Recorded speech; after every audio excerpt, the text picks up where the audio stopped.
С сотрудниками предприятий «Теплосервис», «Водоканал» и «Жилищное хозяйство» встретился член Центрального штаба Общероссийского народного фронта Денис Майданов. 12 лет на российской сцене и 4 года как общественный государственный деятель. Денис Васильевич служил доверенным лицом президента в Ярославле. 12 лет здесь живет моя семья, моя жена, 2 детей, дочке 12, сыну 7. Мои пожилые родители по 70 лет, и я не понаслышке знаю все, что здесь происходит у нас на земле.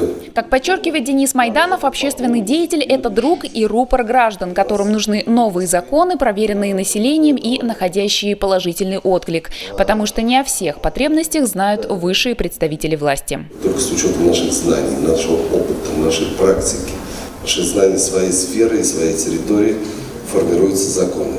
И это нужно понимать, что законы формируют не там, а мы. И нам необходимо с вами общаться для того, чтобы правильные законопроекты постоянно появлялись. Совместно с руководством Краснознаменска Денис Майданов проконтролировал ремонтные работы на стадионе «Заря» и встретился с представителями Краснознаменского футбольного сообщества, которые пригласили заслуженного артиста сыграть после открытия стадиона. К открытию можно организовать какой-нибудь матч, кстати. Какие-нибудь, у нас... Терешков хотел поиграть, там много кто хотели приехать на на самом деле у нас много ребят, которые приезжают и из правительства, да.